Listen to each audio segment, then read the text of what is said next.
So welcome everybody to today's seminar. It's my great pleasure to host Miklós Rásony, who will speak today. I want to briefly introduce him. So Miklós completed his PhD in 2002 and has then worked at the Computer Institute of the Hungarian Academy of Sciences and also at another university until 2009 in Hungary. He was then member of the Financial and Actuarial Mathematics group at the Technical University in Vienna. And from 2009 on to 2013, he was at the University of Edinburgh. And since 2013, he works at the Rásony Institute of Mathematics. He also obtained the degree of Doctor of the Hungarian Academy of Sciences, and his research concentrates on optimal investment, Markov chains in random environments, and sampling algorithms for machine learning. And today, Miklós will speak on portfolio choice for exponential investors when prices are mean reverting. So I'm very curious to hear this, and so please, the floor is yours, Miklós. Okay, Krista, thank you for the invitation and also for the introduction. So this is based on joint work with actually several people, but most of the material I will present is joint work with Paolo Guazzoni and with my former PhD student, Laurent Nagy. So good afternoon and good evening, depending on where you are calling from, or good morning. I don't know who are around. Let me start with a short overview. So I would like to talk about assets which do not behave exactly as we are taught in the introductory courses of financial mathematics. So their dynamics is different from the Black-Scholes, or the Black-Scholes-like dynamics. It happens that for such stocks, for such assets, the optimal investment rules are necessarily different from the Merton rule. And I would like to elaborate on this. We will get certainty equivalence when the trading horizon goes to infinity, and we will see that they are somewhat surprising. And the overarching the theme is that we are dealing with exponential utility, so we are in a strong risk aversion regime. I do not know what happens for power utility. I do not know yet. There are some results by Paolo Guazzoni and co-authors, but not everything is known yet. So about investment rules in general. So in the Black-Scholes model, let us, there is already a typo. I'm sorry about that. So the drift here is mu times st. It's not alpha times st. So the drift of the Black-Scholes model is mu, and the volatility is sigma. We have some interest rate, which is non-negative. It's denoted by R, and the money account evolves according to this interest rate. I would like to present the Merton problem, or recall the Merton problem, and there the good control variable to choose is pi, which is the amount of money invested in stock divided by all the money in the portfolio, and the trading period is 0 capital T. So in this case, the equation for the wealth is given here. So the proportion which we put into the stock produces this martingale term, sigma times pi t times the overall wealth. And the drift is more interesting. There is mu times pi t times v pi t. This comes from the money in the stock. And 1 r times 1 minus pi times v, this comes from the bond. from the bank account. And so in this model, we are trying to maximize terminal utility at the horizon capital T under the constraint that our portfolio is non-negative over the period, and we have some initial capital which is positive. We are dealing with power utility investors. The risk aversion parameter is P. We use this kind of parameterization, so the function is x to the P over P, where P can be anything smaller than 1, not equal to 0. Obviously, the logarithm could also be treated, but for simplicity, I'm not talking about the logarithm. The well-known Merton theorem goes as follows. The optimal strategy, the optimal proportion which we should invest is this. So it's the excess rate of return divided by sigma squared, the square of the volatility, and divided by 1 minus P, which is related to the risk aversion. So if the investor is highly risk averse, then this P is very negative, and then we divide by a big number. It means that we put a small amount in a small amount, relatively small amount in the stock. The terminal utility is given by this, so it grows exponentially with a certain rate that is called rho here. And this is the formula for rho. If P is negative, then you can think it over that this is still valid and this is still okay. So our utility grows exponentially, and we have a power utility. It means that the certainty equivalent also grows exponentially. This is important for later comparisons. I could tell you the same story on an infinite horizon and with utility from consumption, and we would get very similar formulas. We would get a similar formula also for the consumption rate. I'm not talking about that, but it would also be an interesting comparison.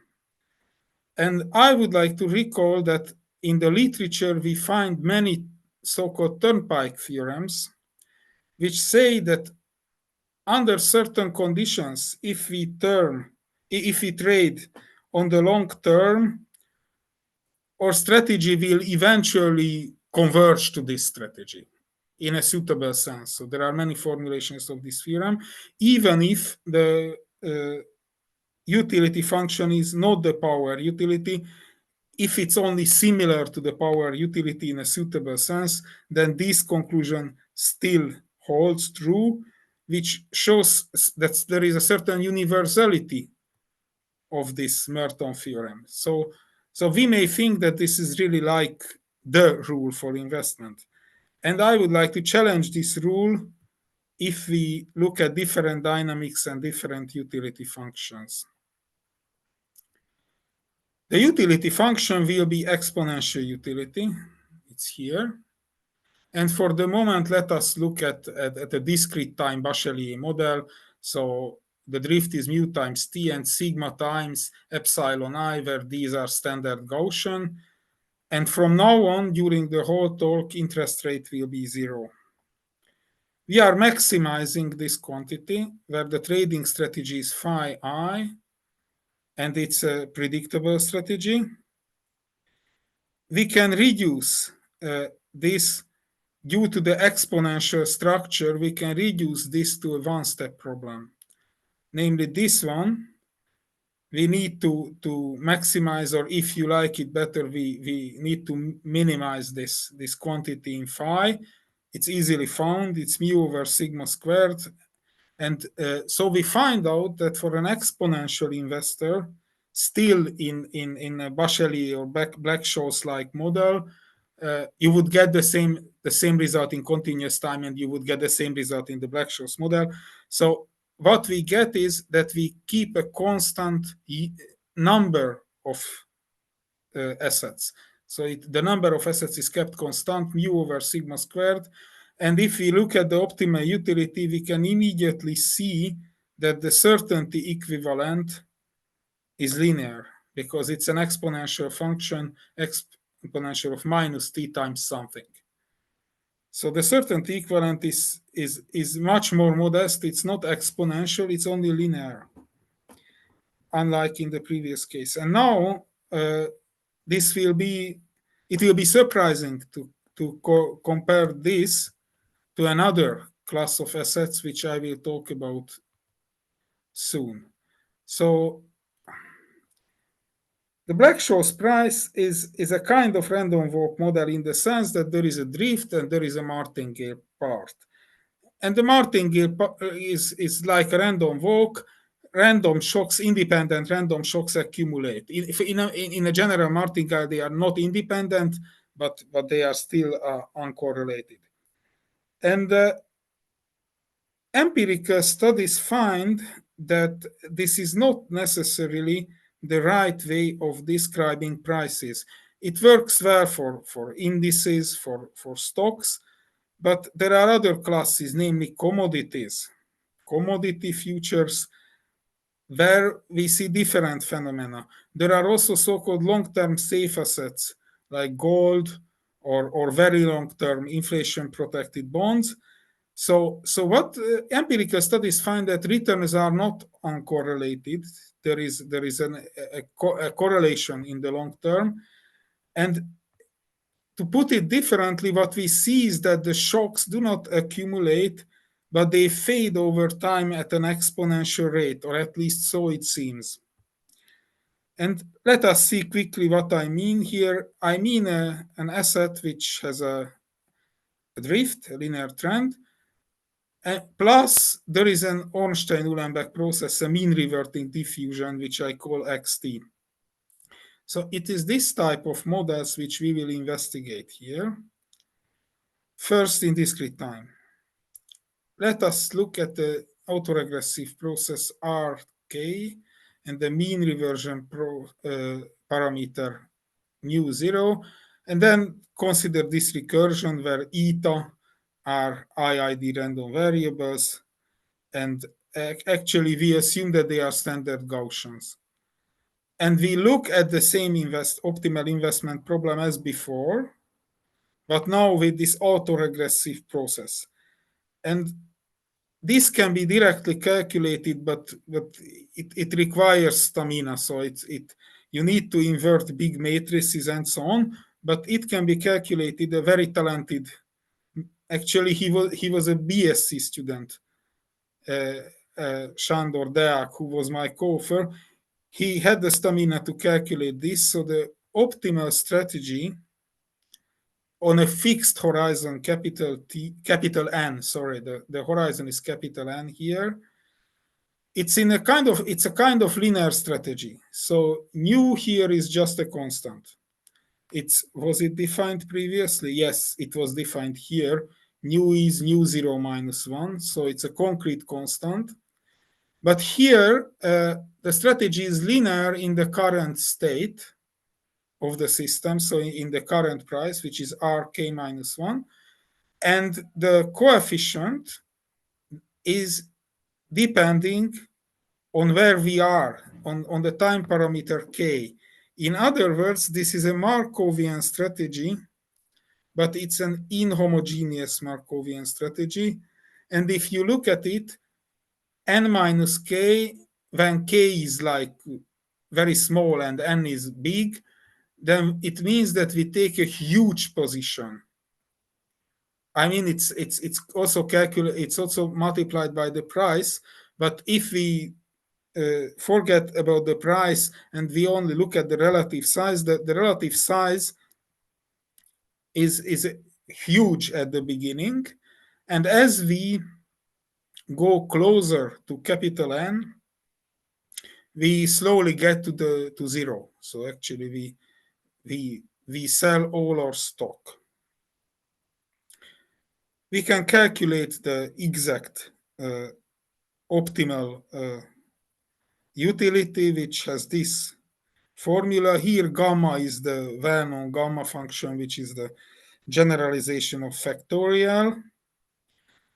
And now comes the first, to me, surprising phenomenon, that if you look at this more closely, and if you look at the order of growth, you get that the certainty equivalent is n times log n, which means that it is better than for the exponential investor in the Bachelier, in the discrete time Bachelier model, which was only linear. This is superlinear, so this looks like a better investment on the long run. But there are huge differences. There is this inhomogeneity in the strategy. So there are many phenomena here which need to be explained and perhaps explored in more depth. Since we did this research, Dolinsky and Zook published a nice small paper where they find the explicit optimal strategy for Gaussian processes and exponential utility. They find these strategies in all generality. And okay, there are some big matrices playing a role, so it's not necessarily easy to write it in such a simple formula, but there are formulas. And in this simple model, you get back this result, but they have, so their model applies to any Gaussian process, so it is very general. But we do not need that more general result. So let us go back to continuous time. We have a driving, we stay in one dimension, and we look at this Ornstein-Uhlenbeck process. Alpha is assumed positive, mu is a kind of drift, and this is the driving random shocks, which are not random walk-likes, but which are asymptotically stationary. So if we put here Brownian motion directly, then its variance would tend to infinity. But if we put here xt, then the variance, I mean, this is not true, that does not increase. This is not true, does not go to infinity. This is what I mean. It remains bounded.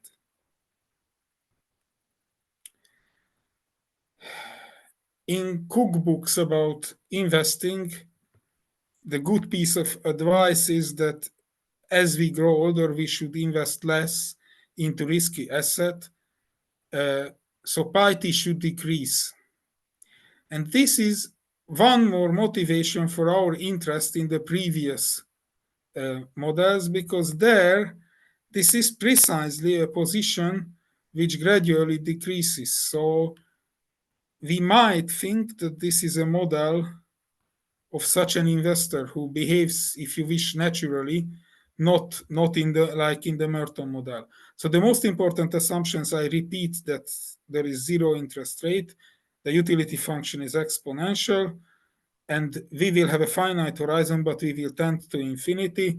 And for simplicity, we look at Bachelier-like models, so prices can be negative, but you will see that actually it's not a restriction there. So again, we have a nonlinear mean-reverting model in general. So this is DST with the drift and with the nonlinear mean-reverting process. How does it look like? This is a well-known process in Markov process theory. We take minus alpha times not xt, but another power of xt. So some power beta times the signature, so not the signature, the sign. And then there is a Brownian motion dbt. We treated the case beta where beta is at least 1. 1 corresponds to Ornstein-Uhlenbeck, so this is stronger. Miklós? Yes? Sorry to interrupt. So what is the motivation to choose this drift? It is the motivation is that this is the most standard mean-reverting process, which goes beyond Ornstein-Uhlenbeck. So if you want to exhibit a mean-reverting process, this is it. Okay. So what is missing here, and actually it's not good that it is missing, that actually beta greater than 0 is enough for existence and for all kinds of good properties. But for our results, we only treated beta at least 1. So mean reversion, which is at least as strong as the Ornstein-Uhlenbeck. But Miklós, yes? Is there anything stopping you putting a general potential and having a Langevin sort of with a Langevin flow with a potential? You know what the invariant Yes, yes. The reason is that calculations are become quite messy at some point. So again, what I say is my conviction is that it works with the general potential. So I think that the same story could be told. We did not go that far. And so if you put there a standard Langevin, then it behaves a bit like Ornstein-Uhlenbeck, but it's not as so it can be more complicated, but it's like linear at infinity. But these are non-linear cases, and especially the sublinear case, beta smaller than 1 would be interesting. There are some technical difficulties there. I'm convinced that it works, so I'm quite sure that the same results are true, but I could not yet prove them. Okay, this is a small remark. It should be DST, so it's a typo, sorry. It should be DST over ST, so it can be the stochastic exponential of the previous process. Exact same results are true because they have the same set of stochastic integrals. So we could have a non-negative price if we wish, but it really doesn't change the message. So I keep to this simple model. Such diffusions are ergodic. They have invariant probabilities with a density which has we know explicitly. It's if beta is 1, then this is a Gaussian, as we know well, and in other cases it's something which has an even lighter tail than Gaussian, a super Gaussian tail, or sub-Gaussian. It depends on how we mean this. So it's good to mention Langevin dynamics because there is a lot of work being done in machine learning around Langevin diffusion. So we know now much more about the convergence to this invariant probability than before. But for this talk, what we do here, we only use pre-2000 results. So we don't need those new developments. Okay, this is the problem. Our strategy is HT. It's predictable. It denotes the number of assets at time t, and we would like to maximize this. And we should be specific about admissible strategies. For simplicity, again, we chose QT martingales, where QT is the unique risk neutral measure on 0t. We could have chosen a bigger class. We did not spend time on this because the important thing for us was to find the asymptotically optimal strategy. Okay, so the value function on 0t is this for all t, and we would like to see what the certainty equivalents are. So the certainty equivalent up to time t is we put ut into the inverse function of the exponential utility. So this is the amount of money we would accept as compensation for not being able to trade. And it's not surprising, and it's not a secret that this can grow as a power function in the models we consider. You have seen that in a Black-Scholes model, it grows in discrete time at least, but also in continuous time, it grows linearly. We have seen that in discrete time, which is very different, it grows like t times log t. So here in continuous time, it will grow like a power, like the power theta, and the highest such power which we can get for a family of strategies, this is denoted by CH. So this is the characterization of that family of strategies, how fast the certainty equivalent grows. Okay. We have two main results, which are quite different.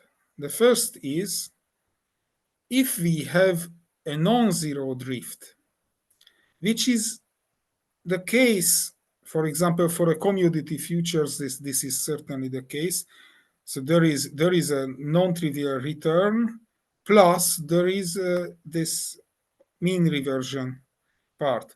By simple, almost elementary estimates, one can see that this can grow at most as t to the power of 2 beta plus 1. And I recall that beta is the mean reversion parameter, which we assume to be at least 1 here. So it grows at most at t to the 2 beta plus 1.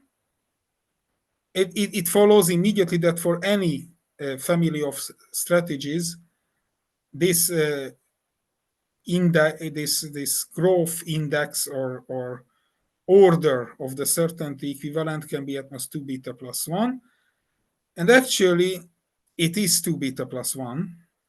And the funny thing is that we can exhibit a strategy which produces this rate. I'm not claiming this is the optimal strategy exactly, because the HGB equation, it seems that it cannot be solved. I mean, numerically, it could be solved, but not in closed form, except the Ornstein-Uhlenbeck, which you will see in a moment. So we have to find something that is explicit and does asymptotically as well as it should. And well, there are two important phenomena here. Again, it is time inhomogeneous. We invest more at the beginning and less at the end, but now it's not linear in time, but it depends as the power beta on time. And here the position is also depending on the current stock price, and it depends on this way. So it doesn't depend on ST as it was in the autoregressive discrete time case, but it's some other power. It's this beta power. Okay, you see that how we should imagine this. Imagine that mu is a big number. It has a big drift, and you see the dynamics here. It is just kind of oscillating around the big drift because this is a mean reverting process here. So we are going to say plus infinity linearly plus that random excitation. And so what we need to do is that when things are good, when S is big, then we should take big positions. If ST nevertheless goes to negative, which happens, but it doesn't happen much because ST is tending to infinity. So this becoming negative happens less and less. But actually, if it becomes negative, then okay, we take a short position. But the important thing is that we take a big positive position as when S is positive, and it will be positive most of the time. Can I ask a question? Yes. So the mean reverting process in the model is XT, right? Yes. And then you are evaluating that ST. Why is it? Because this is the strategy which works. So basically, we have to do some nasty calculations, and the process that appears there, the logical process is ST, as I explained, because we basically use that S is actually not a mean reverting process. It's a big arrow in future which grows linearly, plus there is something oscillating around. But it's actually something that has a definite direction. Thank you. Okay. Since we are Second, already interrupted, I also wanted to ask, you said yes, you are not sure that this is the optimal solution because the HGB equation cannot be explicitly solved. But if you plug in the solution, can you verify that? yes. I mean, No. It's not optimal. It is a suboptimal it's strategy. not optimal. So, okay. It's yeah. not optimal, but it has the optimal rate. So it's Yeah, asymptotically optimal. No, it's not optimal. No. We have no idea. Yeah, therefore, yeah. Yeah. Second main result, if we take a mean reverting process itself, then it's only oscillating. Okay, it's here oscillating around 0, but I don't think there would be a problem of translating this story to mean reversion around another level. But okay, now the level is 0. We see immediately that there is an upper estimate. Actually, there is equality here with a certain constants, but that doesn't matter much. The important thing is that we have an upper estimate of the growth rate T1 plus beta. So before that it was 2 beta plus 1. Here it's only beta plus 1. So any strategy, family of strategies cannot do better than this. And here we have a weaker result. We cannot produce only an asymptotically optimal strategy. What does that mean? That we take something which is smaller than beta, and then we have a strategy, explicit, which does this. So we can have the growth rate t to the 1 plus gamma for each gamma smaller than beta. We cannot have it for beta exactly, unless we are in the Ornstein-Uhlenbeck case, but I will get there in a moment. This is a particularly simple strategy, and it's the usual contrarian strategy. So when ST is large, we expect it will soon return to some lower level, so we short it. So it's a typical strategy, but there is also this funny term, which means that we decrease the overall position at rate gamma. And it is a good question whether this is true with beta. My conjecture is that it is also true with beta, but we could not verify this. So the calculations for gamma are already quite nasty, at least to my capabilities. They are nasty, and we cannot do it for beta. Most probably it is true for beta as well. So let us go to the case which is explicitly calculable, where the HGB equation can explicitly be solved, and we have closed formulae for everything. This is Ornstein-Uhlenbeck. Okay, you see this is corresponds to the case beta. In this setting, the optimal strategy at time small t is this. It's somehow messy, but not so much, because what you discover, so let us make mu 0 for a moment. Then this correction term disappears, and what we are left with is basically constant times xt times cap t minus t. So what we found in discrete time autoregressive model, we find it in continuous time as well. We keep a decreasing, so there is an inhomogeneity in time, and there is the process itself xt appearing. If mu is also around, then mu appears in this strange or not so strange way, and the certainty equivalent we end up with looks like this. So again, look at the certainty equivalent. The t term is negligible compared to the two other terms. If the drift is 0, then there is no t cube around here. And also this term disappears. So for standard Ornstein-Uhlenbeck, it's alpha squared t squared over 4. There is no claim of originality here. This might have been known. We did not find this explicitly anywhere. We found it in a paper of Hans Vollmer and Walter Schachermayer. We found in their paper about asymptotic arbitrage, they treat the Ornstein-Uhlenbeck. So actually, it's there, I would say implicitly, but I cannot give another reference. But I'm not claiming originality, because this is such a well-known model that perhaps somebody already knew this, or people already knew this. But it's very instructive to see the exact form of the strategy and the certainty equivalent. I'm not yet at the end of the talk, but I already wish to draw the main conclusions.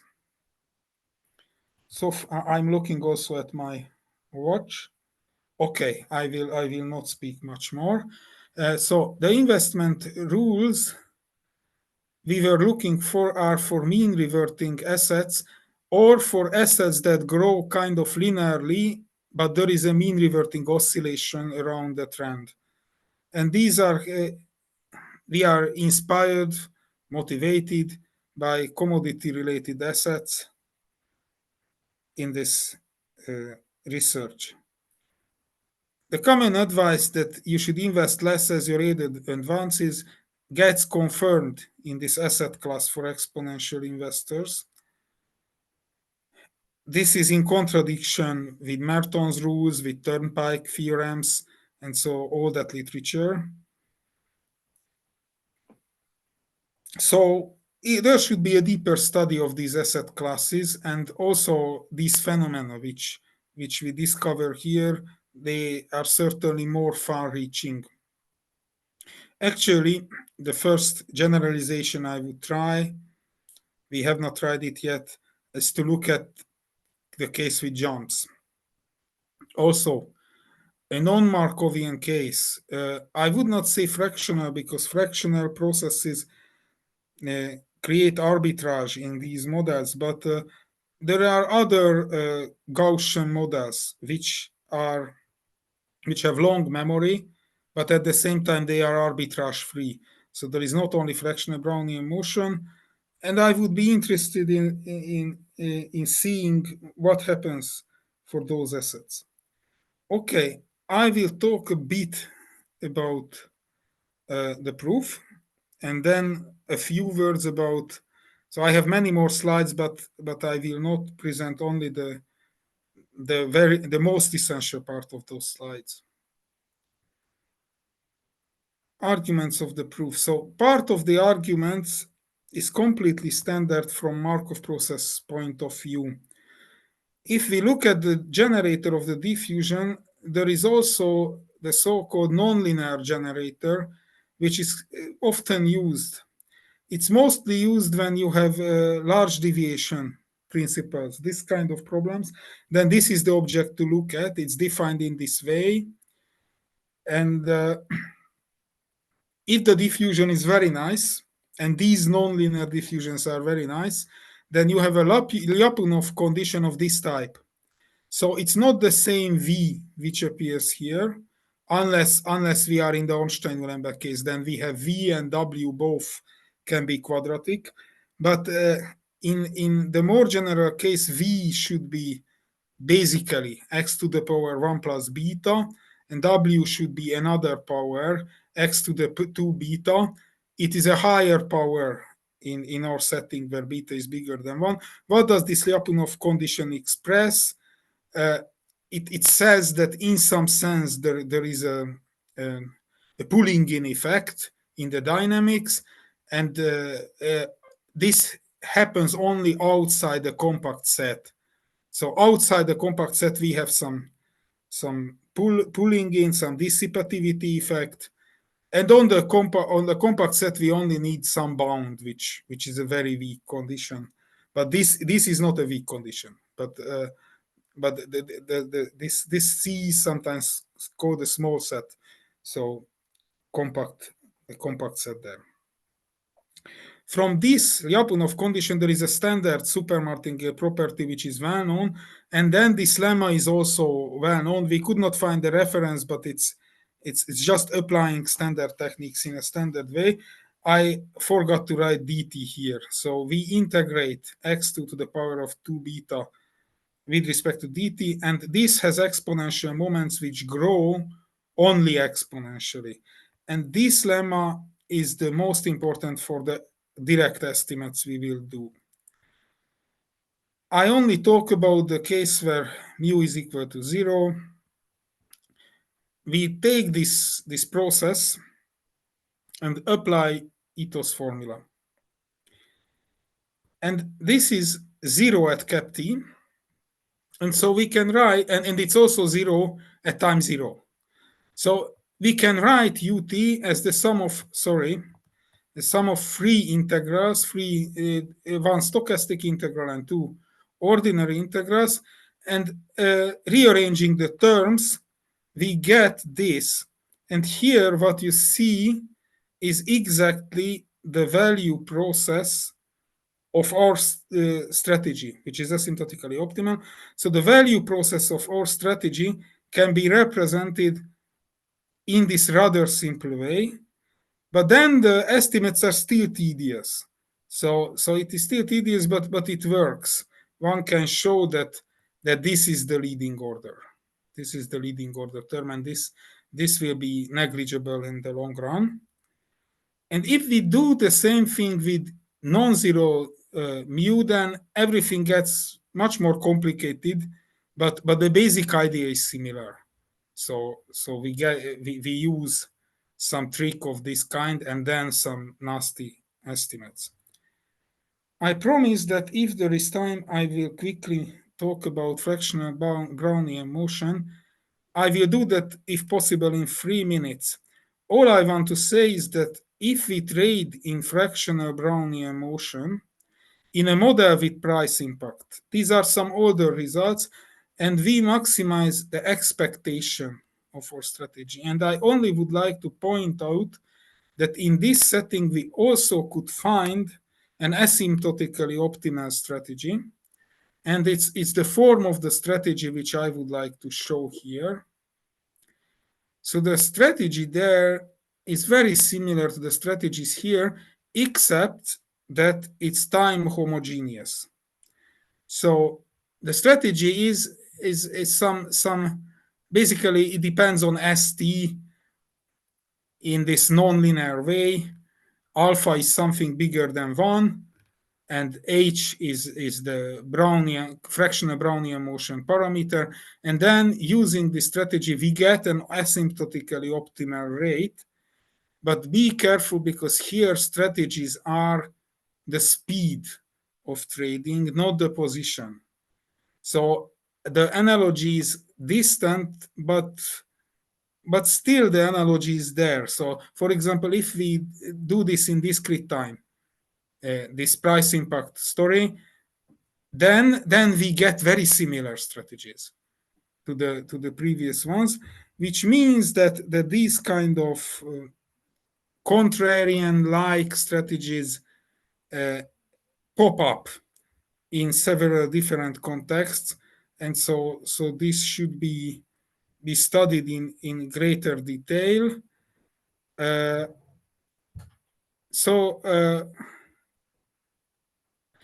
Yes, the other conclusions are that we should look also at fractional processes with or without price impact. And in the price impact model, it was simply linear utility. I conjecture things should work with exponential utility, but they get messy. So there are a lot of things that could be done, but have not been done yet. I will stop here, and if you have some questions, please ask. Thank you very much, Miklós, for your very interesting talk.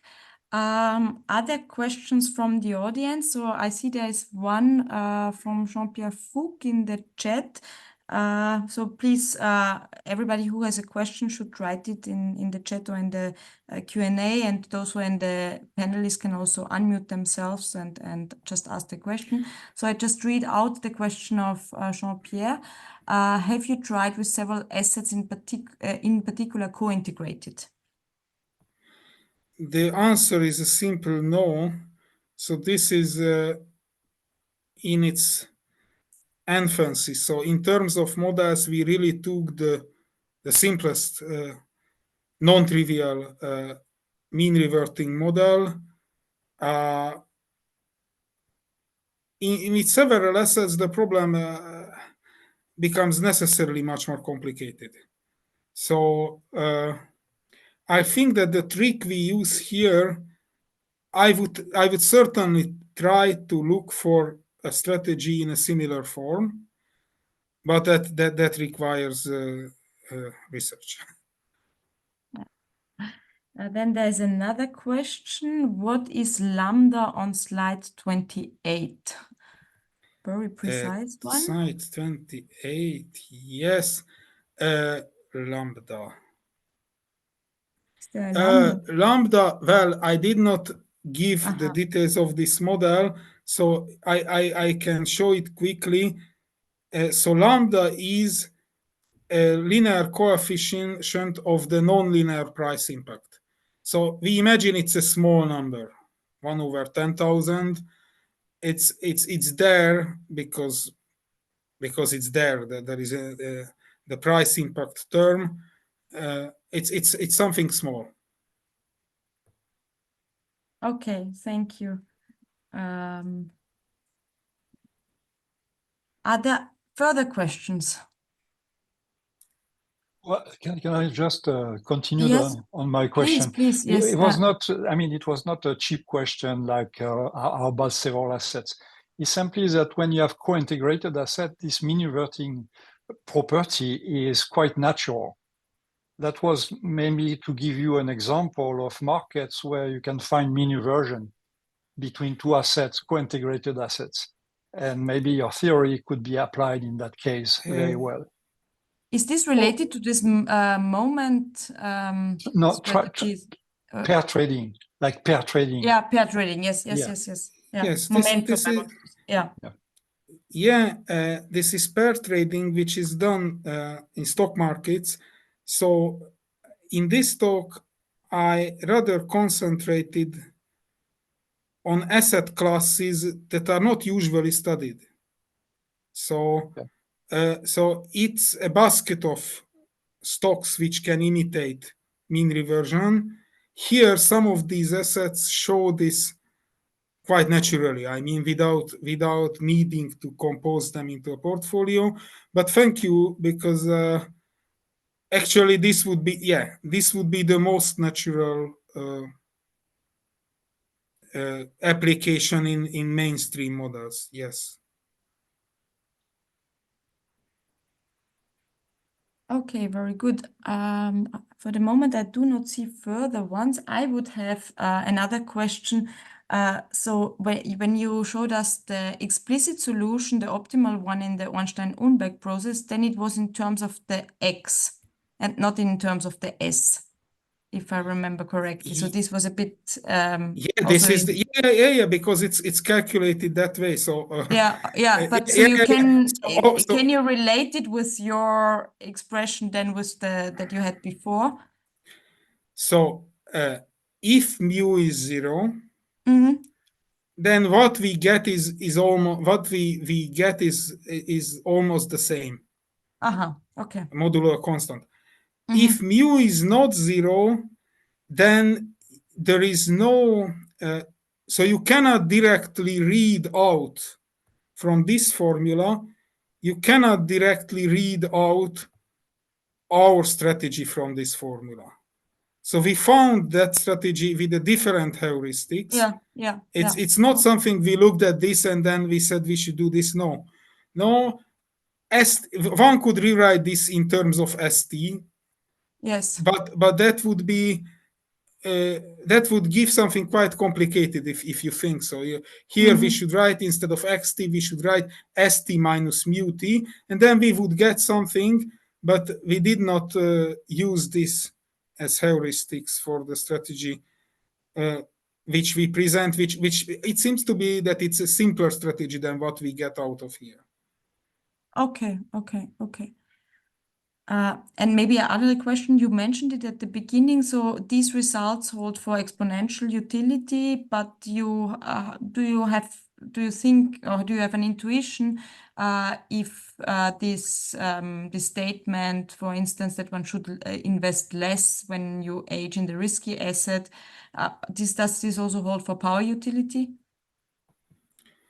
Okay, so the answer is that there are published results.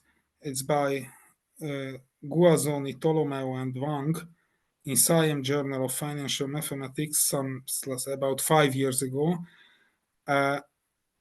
They do find the optimal strategy in certain cases, and I am trying to evoke, but no, in those strategies you do not find this phenomenon. So it's not true that they go to zero as time goes on, but they have other, I would say, strange features. So what you see there is rather that if risk aversion goes to infinity, they still keep a certain position. So if you look at those strategies and you tend to infinity with risk aversion, one would expect that with increasing risk aversion parameter, finally you don't invest. And this is not true.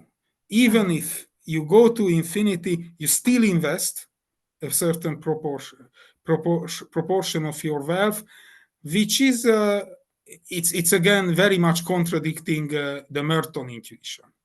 So it's another world also in power utility, but as far as I know, there is only this one paper by Guazzoni and co-authors, and so I cannot tell you more about. I have not. No. This is advanced the theory yet, No, but but it's an interesting that, setting.